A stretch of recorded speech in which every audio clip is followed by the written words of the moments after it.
gente, hoje é briga de gigantes, é isso mesmo que eu entendi?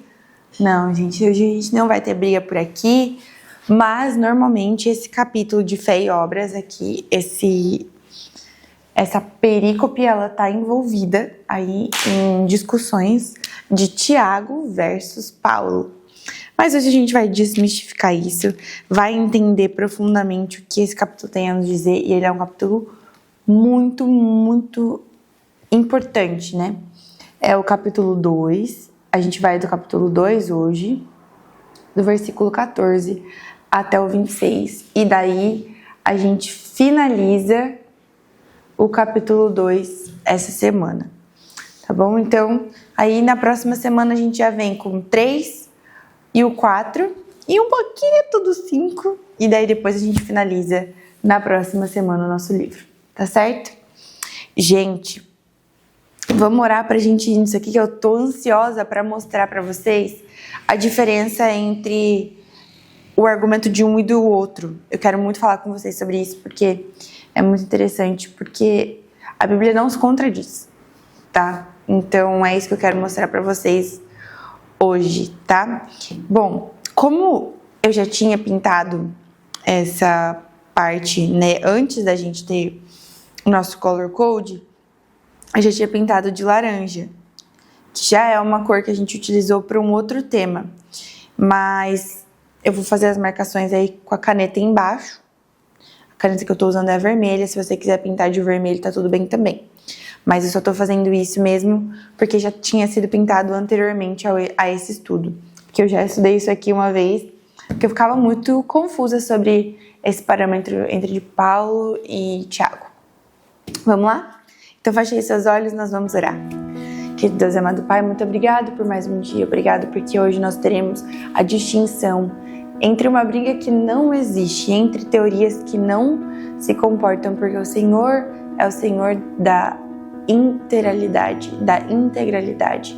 e a gente entende isso, que o Senhor não erra. O Teu Espírito Santo não diria uma coisa errada ou que não combinasse, Senhor.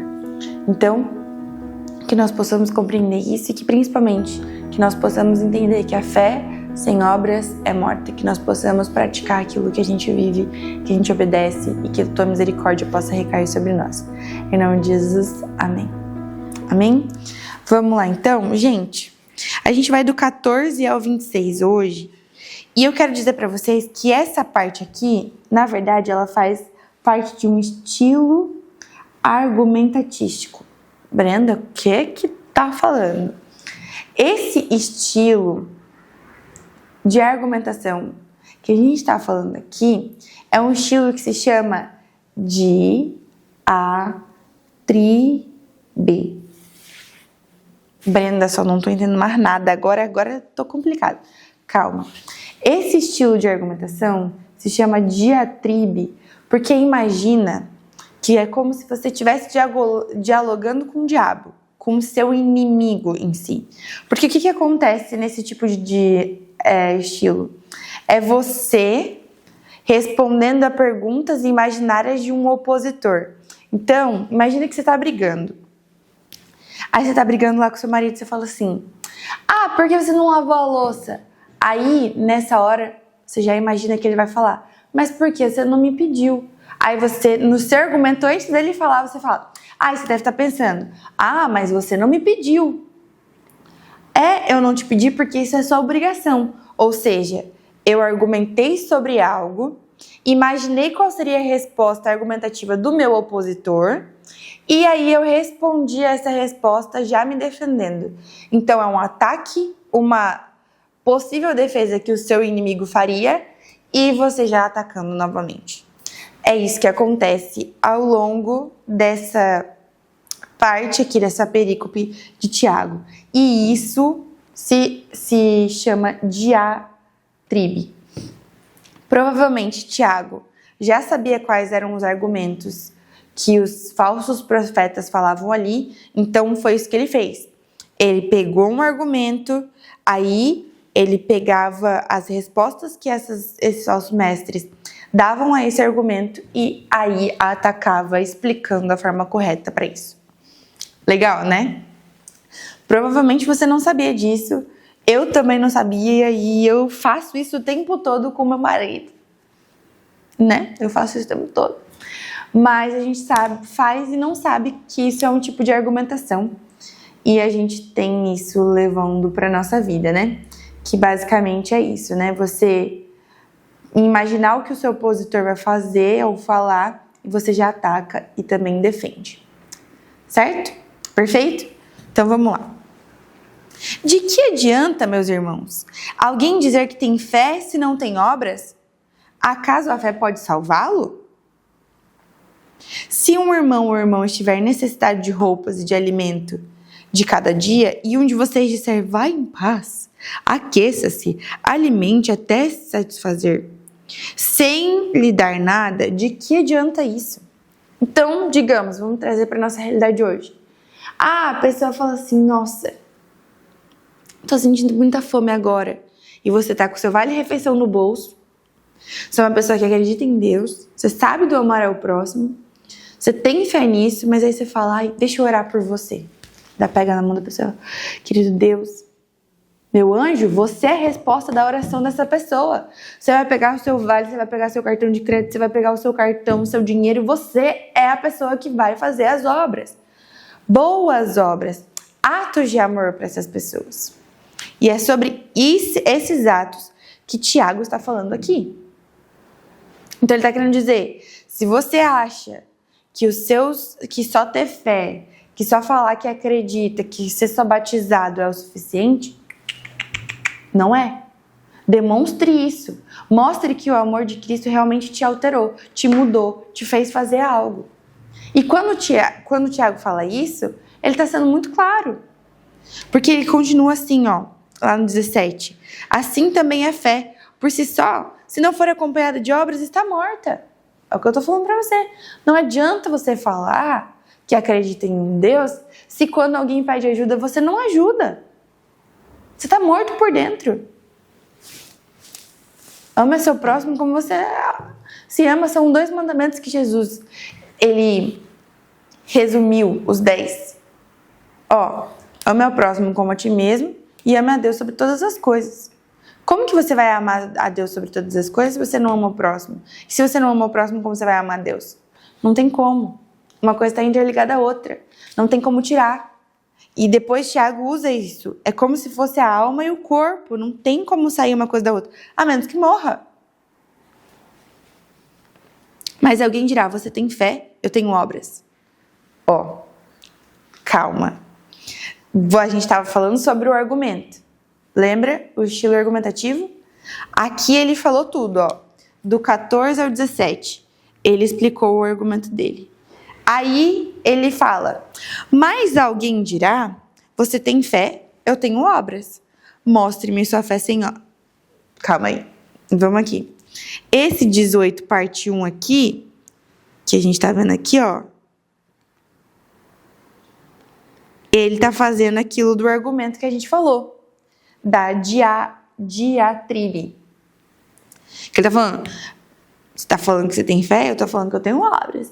Aí, ele vai falar o que o Tiago responde. Mostre-me sua fé sem obras, eu lhe mostrarei a minha fé pelas obras. Então, o que ele está dizendo?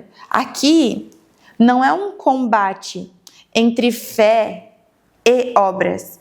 É um combate de fé com obras e fé sem obras. Aí a gente coloca no mesmo balaio o que Tiago falou lá longe, o que Paulo falou lá longe e o que Tiago está falando aqui. O argumento de Tiago é, estou falando sobre uma fé que trabalha e uma fé que não trabalha. Uma fé que se demonstra e uma fé que não se demonstra. Eu não estou falando das obras lá, da lei que Paulo fala, que você tem que fazer os ritos, que você vai ser salvo pelos ritos, dos sacrifícios e piriri pororó. Não é disso que eu estou falando. Entendeu? A diferença é entre eles.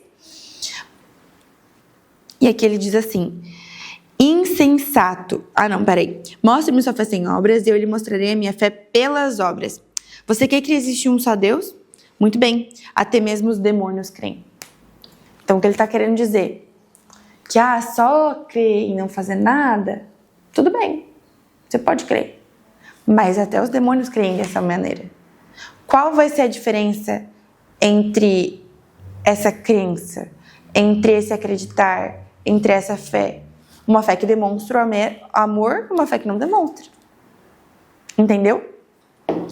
Então, aqui a gente conseguiu entender os argumentos. O argumento de Tiago é obras que são iguais a atos de amor. E quanto a Paulo, ele está falando sobre as obras da lei, com aspectos das observâncias legais, dos ritos da lei mosaica. Lá, para aquelas pessoas que Paulo fala em Romanos, em Coríntios, ele está falando para uma galera que achava que só podia ser salvo pelo sacrifício dos cordeirinhos ainda. Que ele está falando, gente, não é essas obras que vão salvar vocês, é a fé mediante o sacrifício de Cristo Jesus. Aqui, Tiago está falando com uma galera que já acredita que você vai ser salvo pela fé mediante o sacrifício de Cristo Jesus, mas que crê nisso, mas que não está fazendo nada de bom para os outros. Entendeu que são coisas diferentes? Mas o fato de falar que são só obras, no sentido genérico, deixa a gente confuso. Então a Bíblia não se contradiz. Entendeu? E aqui diz, ele está respondendo de novo aquele argumento. Insensato, quer certificar-se de que a fé sem obras é inútil? Não foi Abraão, nosso antepassado, justificado por obras, quando ofereceu seu filho Isaque sobre o altar? Você pode ver que tanto a fé como as obras estavam atuando juntas. E a fé foi aperfeiçoada pelas obras. Cumpriu-se assim a escritura que diz, Abraão creu em Deus, e isso lhe é acreditado como justiça. E foi chamado amigo de Deus. Vejam que uma pessoa é justificada por obras e não apenas pela fé. Então, nesse sentido, ele está falando, como que eu posso provar que essa pessoa tem fé? Pelas obras. Então beleza, então ela está sendo justificada por isso. Não significa que se ela fizer obras, ela vai ser salva. Não. É a fé que salva. Mas o que ele está querendo dizer é, uma é consequência da outra, uma vai puxando a outra. Entendeu? E aqui ele está falando sobre alguém que fazia parte do povo de Deus e depois falou sobre alguém que se tornou parte do povo de Deus. Que é, caso semelhante ao de Raabe, a prostituta. Não foi ela justificada pelas obras quando acolheu os espias e os fez sair por outro caminho? Assim como o corpo sem espírito está morto, também a fé sem obras está morta. Deu para entender a diferença entre as argumentações desses dois escritores e os contextos em que cada um estava convivendo? Deu para entender? Eu espero que sim. Espero que você tenha gostado dessa aula. E espero que a gente possa entender isso a tal ponto de agir, de fazer, de praticar as obras de amor. Seja uma pessoa ativa. Não seja uma pessoa passiva. Uma pessoa que, eu vou orar por você. Não! Eu vou orar por você, eu vou orar com você e eu vou tentar resolver o seu problema.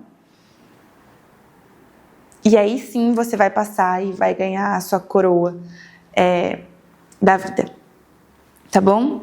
Espero que você tenha gostado dessa aula. Espero que você tenha entendido. E é isso. Um beijo, um abraço e até o próximo capítulo, tá? Capítulo 3, segunda-feira, eu te aguardo. E se você tá vendo isso depois, eu te aguardo também. Tchau!